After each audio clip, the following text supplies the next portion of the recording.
Four pillar-like legs support a massive barrel-shaped torso built to carry extraordinary weight. The body is deep and wide, wrapped in thick, pebbled skin stretched over immense muscles. A neck of astonishing length extends forward in slow, deliberate control. The head is small compared to the enormity behind it, guiding that long neck with quiet efficiency, while an equally vast tail counterbalances the entire animal like a living suspension bridge. This is Alamosaurus. The name means Ojo Alamo lizard, referring not to the famous Texas landmark, but to the Ojo Alamo Formation in New Mexico, where its fossils were first recognized. Alamosaurus remains have been discovered throughout the southwestern United States, where it lived during the late Cretaceous period, between about 70 and 66 million years ago, making it the only known North American sauropod to live to the end Cretaceous extinction. Alamosaurus belongs to Titanosauria, a diverse and highly successful group of sauropods that became the dominant long-necked herbivores of the Cretaceous.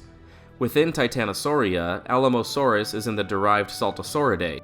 This group represents some of the final and most specialized members of the sauropod lineage, characterized by distinctive vertebral anatomy and, in many cases, the presence of dermal osteoderms embedded in the skin. Saltosaurids are best known from South America, where they diversified extensively, but their members also dispersed into other parts of the world late in the Cretaceous. The close anatomical similarities between Alamosaurus and South American forms suggest that its ancestors arrived in North America through a late dispersal event, linking the northern fauna with southern ecosystems. Its presence is significant because sauropods had been rare or absent in North America for tens of millions of years before titanosaurs like Alamosaurus reappeared late in the Cretaceous, effectively re-establishing the role of giant, high-browsing herbivores on the continent. Alamosaurus was enormous, even by sauropod standards. Estimates suggest lengths of roughly 25 to 30 meters, with body mass estimates ranging from 30 all the way up to 80 tons in the largest individuals. This made it one of the largest known dinosaurs from North America. Its limbs were exceptionally robust, built like vertical supports to bear the tremendous weight.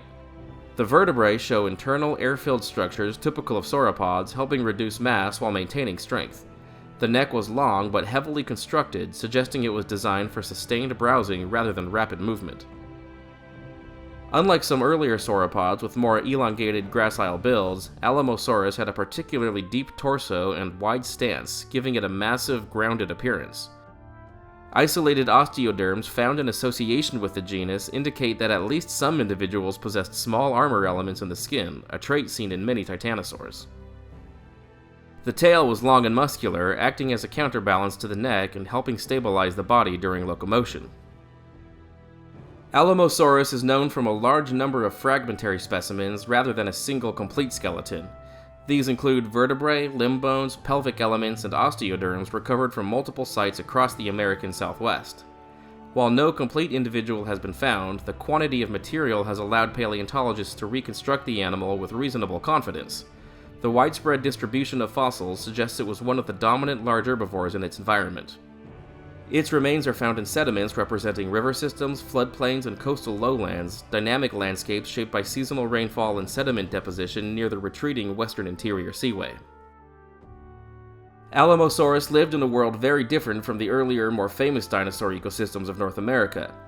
By the time it appeared, the western interior seaway was shrinking, exposing vast new coastal plains.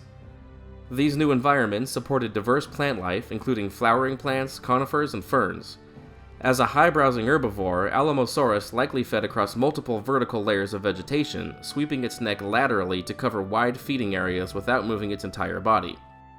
It shared this ecosystem with hadrosaurs, ceratopsians, smaller theropods, and large predators such as Tyrannosaurus.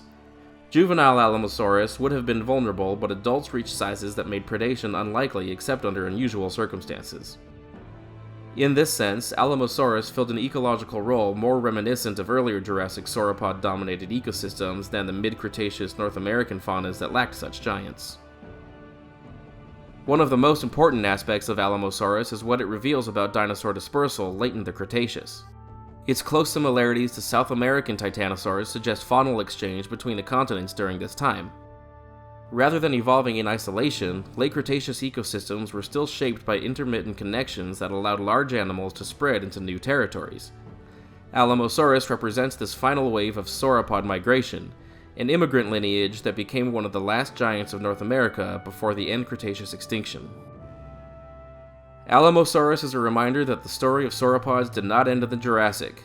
Long after their apparent disappearance from North America, titanosaurs returned and once again reshaped the landscape simply through their size and feeding behavior. It was not an evolutionary relic, but a successful and widespread herbivore, part of a global radiation that lasted until the very end of the Mesozoic.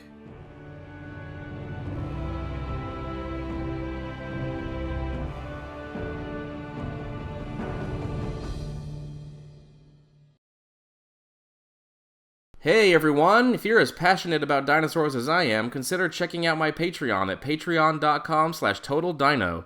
When you join, you'll be able to request your favorite dinosaur to be featured, and it'll be up on social media within a few days. You'll also get exclusive previews of upcoming content, dinosaurs, and art not yet posted anywhere else on the internet.